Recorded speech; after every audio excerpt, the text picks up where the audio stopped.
Well, howdy diddly dandy there, chums, 'tis I, Captain of the Stews. Got myself a coffee this morning, got a bit of man flu as well. What am I talking about today? I'm talking about Stage Fright, this new game that's being published by Hello Games. Now, this trailer itself is from the Hello Games YouTube, so they're thoroughly backing this thing. They're 100% behind it.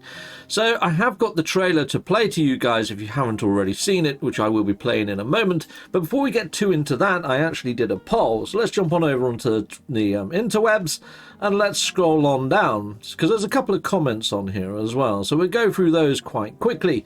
So Stage Fright is the new game that Hello Games is helping to publish. Here is the trailer. We'll watch the trailer in a moment. What do you think? And would you be getting it? Yes, if it helps support Hello Games and it looks kind of fun. 21% of people have said that. No, not my cup of tea. 59% of people have put that. Now, we might find out why that is when we get down into the comments. Maybe if it's at a low price point and reviews are good. 9% of people hit that one up, which is probably where I would sit, to be fair. But I have seen some worrying things in the trailer that do concern me a little. And I am on par with what some of the comments say. Want to see poll results? Left a comment, 11%. For the love that all that is good in the world, I just want some light, no fire news. I think we all wanted that, but it is nice to see that the Hello Games studio is trying something new. So I'm thoroughly behind the fact that they want to move into publishing. I think that's a great way to bring revenue and to bring up some games and give a spotlight to smaller games, which is great. Lazarus J. Def doesn't really tell you anything about the game, except it looks like a co-op game. Yeah, I have to agree, 5 people thumbed that up, you know? Chowlin, I don't understand what the game's supposed to be. The trailer doesn't really explain the game. Well, I've spotted a few things in the trailer, so we'll do a little bit of a deep dive when we're watching the trailer, just in case there's things that people missed. Rob Gable, looks pretty cool actually. If my son likes it and wants to play it, I'll check it out. Very cool. Chipzilla, the percentage of LGBTQ versus straight in video games might be higher than it is in real life. This will bring pushback and shade the LGBT community. Maybe they have to add 2 more traditional characters for representation and diversity's sake. Yes, that's one of the things I did notice as well. It does feel like they've gone with a cast of characters that could quite easily be frontrunners for a Netflix or Disney show. A super hard pass on this one, says Irish One Eric. We've got Sky Masters. It says, you can tell Hello Games' public relations department made the trailer. You got absolutely no information. His emojis are better. I hope Sean goes bankrupt. I think that's a step too far. Sean Murray's single-handedly made me lose faith, and game developers being honest pioneers. After he goes bankrupt, then I'll send him a letter explaining why he's such a loser. And anyone who puts him up on a pedestal has something wrong with him too. I think there's quite a lot of people that hold Sean in high regard. Anyway, I thought this one demanded a reply. That's Sky Masters. Sky Masters has also got a YouTube channel. He's very sort of open and honest. He does daily sort of jokes, which is usually quite good. Yeah, he hasn't really got the filter. But at the same time, everybody should have their own opinion. For me, Sean made the beta stroke alpha for No Man's Sky as a concept. He took what I hoped and dreamed Elite would be when I played it on my Amiga and turned it into an actual reality. This meant making an engine from the ground up. These things are why I hold him in high regard, and he'd always have my respect. Do I put him on a pedestal? Maybe a little. Yeah, I really like what Sean has done. As far as game developers go, you know, I like him. I like him as much as, say, the Todd Howards of the world, you know? Yeah, people get a little bit excited with their games and get a bit carried away and promise things that might, you know, not reach expectation. Like the E3 trailer, which we found out was staged, and that was a little bit, yeah. So I do see where Sky's coming from. There was a few things in there that were a little bit shady, a little bit less than honest. We'll be doing a video on Stage Fright in the trailer and this poll. I do find this move a very big gamble. I mean, most games people pick up as they relate to the characters, and the ones in this, I honestly don't feel a kinship to any of them. I think the market for this game would be pretty niche. Think younger than 14. Maybe Switch players, more so than any other, based on what we saw. And like you said, we didn't see much. We really didn't. Yeah, maybe the emoji did give more. Think this sort of game would do better with a roster of characters, not a choice of 3 that all kind of feel like the leads in every Disney Netflix teen show right now. It did feel a little bit stale. I have to say that, to be fair. Now, a few people have touched on this, you know, the whole thing that maybe we need a more diverse cast. Think of things like, say, Stranger Things. I mean, that was a Netflix show, but that had people from each walk of life, each different background, and it worked really well. It's the same with like shows like Goonies. You know, they had characters from every walk of life and every sort of background, and it worked. It worked. If Stage Fright added in, say, 2 extra characters and made it a little bit more diverse, I think they could be onto something. So I just went on to AI and asked it to make, you know, 2 kids. I made a young lad who's got a BMX with the word chopper written on his top. Looks like he loves running and tearing about. He ripped his clothes to shreds, but there we go. A little guy there. And we got this guy as well. He's got a joypad on his top. He's slightly effeminate with a pink shirt, but you could probably change different colour shirts or get a shirt in game, I don't know. But yeah, blonde hair, blue eyes, loves video games. You can see there's a video game in the background, and he's wearing a Walkman, but for some reason he's got 2 headsets. Yeah, AI. It's got a lot to... it's got a lot of problems, hasn't it? But anyway, I think you get the idea. A little nod to retro-esque vibes, a little bit, you know, kind of Stranger Things. Anyway, let's go back to the trailer, let's hit up the trailer and let's watch it together, and I'll do a little pause every now and again and show you things that I spotted. Who? Never heard of them. Oh, that game.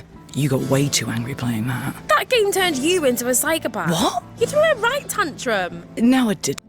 So we've got this character over here called Blake, who's got pretty effeminate eyelashes, and I'm struggling to tell whether this is male, female.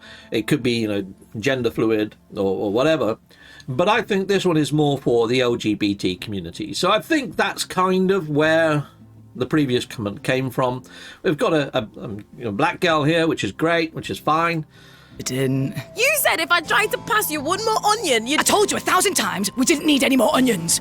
And I really like her top with like the skull of like a dinosaur on it, which is pretty darn cool. And that's kind of when I was feeding into AI that gave me the inspiration for some of the things that I put in there.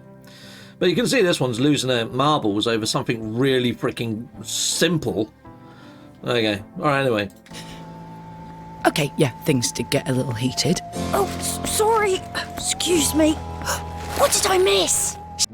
Now, I don't know whether that's a male character or a female character. I have no freaking idea. I mean, his name's Drew, I think, or Charlie. But Charlie could be a boy's name, could be a girl's name. If that's the full roster of characters, which one would you choose? Which one would you want to play as? If you're sitting on the sofa with your best mate next to you, put yourself into, I don't know, 12-year-old Captain Steve mode. Or which one do I want to be? I'd be hard-pressed. I wouldn't fricking care which one I had. I'd say, oh, you choose. And then I'd just take whatever's left. I wouldn't fricking care. None of these characters here represent me. And for games that are trying to be diverse, it singles people out massively. I kind of feel this would be better, you know, like Nintendo Wii, where you make an avatar and you can just play as that character in game. It'd be a lot better with something like that, where you make your own character, choose a voice, bang, you're in the game. Shh, it started. Hey, you're blocking the screen. Rude. What is going on back there?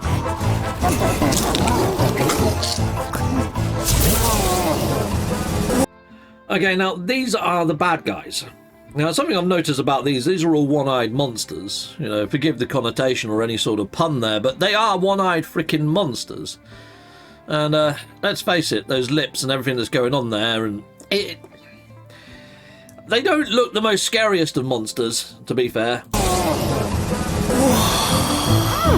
This looks pretty good. Oh, this looks wicked. Oh my. Oh, it's a 2-player. And they're showing so much gameplay. Well, I wish I was in the cinema watching it and seeing all this gameplay. like you are, but instead, no, we've got to watch you and your one-eyed monsters. Yeah, would have been nice to see some of that gameplay, and the fact that it's co-op. Oh, no, no, no! Oh, what's happening? Okay, now the screen is split, red and blue. I think mainly to draw in the Switch players. This bit goes on for far too long. They could have showed more gameplay there, couldn't they? I mean, let's face it. Drew! What was that? Did you feel that? Oh, I don't understand what's happening. So now they're in the game, I guess. This would never have happened at E3. What the heck is that? So you can see here, two very split worlds. Now as they're running along, one of them presses a switch and it freezes the creature on the opposite screen. So I think the whole time you're going to be communicating with your mate and to try and get things done.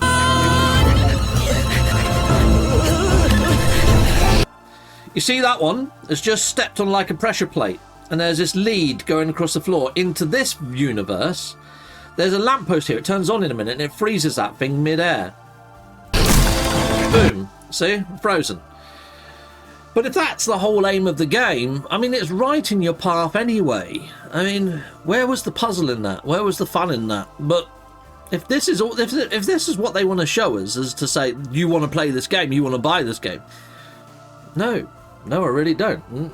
I don't like the monsters, I don't like the characters, I'm not overly sold on the world.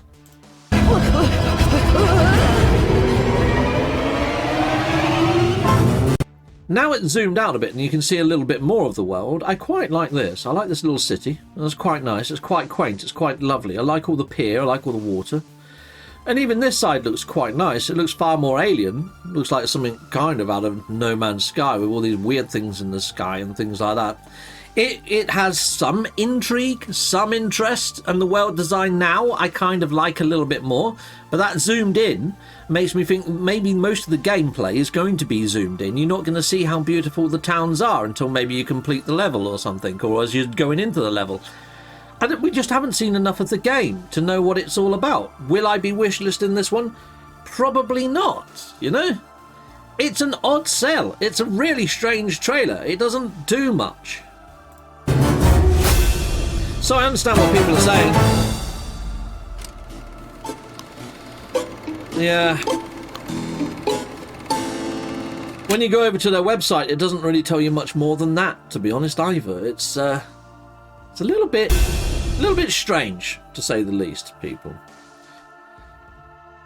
So that's my feelings on Stage Fright. I don't think it's one I will be wishlisting. Will I be watching it? Will I be looking out for it? Will I be looking at reviews? Will I bring it to the channel?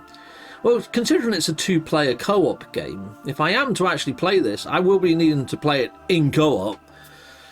And I don't know whether I'd want to bring it to my channel in that format either. It's a tricky one. It depends. I'm going to have to see what the reviews are like, but at the moment, with the roster of characters, the actual game itself, I think it's aimed at a lower audience than me. I think it's at a more of a niche audience than perhaps they anticipated, or maybe they did anticipate this. Maybe this is just for a small niche. Maybe this is just for the people that we've seen inside of this trailer. I don't know. And the only reason that I'm touching on all the LGBTQ stuff is because I had a comment that way aligned, and I had a comment saying we need to add in some more diverse characters, and I kind of see their point. So I'm just being an echo chamber of what I saw in my comments. To be fair, if this game was done by any other games company, I wouldn't be putting this on my channel. I wouldn't even be talking about it. But because it's Hello Games, and they made No Man's Sky and The Last Campfire, some awesome games, I felt I had to give this some airtime. I do like this weird big creature in the background that I've just spotted there. I thought that was a hill at first, but no, it's a giant creature. So there's some interest and some intrigue there. I don't know how much influence Hello Games has had on this game. It could just be, you know, it's just that other small games company that's been working on it. What are they called again? Is it Ghost Town Games? Ghost Town Games? Yeah, Ghost Town Games. And they also made that sort of like kitchen game where you're running around cooking stuff. Yeah. But that's pretty much about it, really. That's everything I've got for you on this. I don't need to pan this out any longer. I'll get back to drinking my coffee, nursing my man flu, and getting ready for Christmas and the new year. But I thought I would just air this just in case people didn't see the Game Awards, didn't know that Hello Games is now into publishing, and didn't know what game they're publishing. So there we go. Now this has got 1.7k likes and 152,000, oh, that's the subscribers. How many views has this video got? Oh, it's had 4 million views. It's had 4 million views and only 1.7k likes. I would love to know what the dislike ratio is on this. Yeah. Interesting. I mean, we can scroll on down here and take a look at the comments here as well. But yeah, I'm not seeing too much inside of here mentioning about the characters or anything like that. But I bet if you scrolled for a while, you'll probably see a little of that. But then again, a lot of the actual No Man's Sky community just love decent games. If this is a decent game, I'm sure it's going to be loved. Overcooked was a very loved game. That's what the cooking game was. So maybe the gameplay is going to win out. Hopefully it does. Hopefully this pays off for them. Like I say, I think this is a bit of a gamble. Yeah. So there we go. There we are, people. Anyway, goodbye, and goodbye again.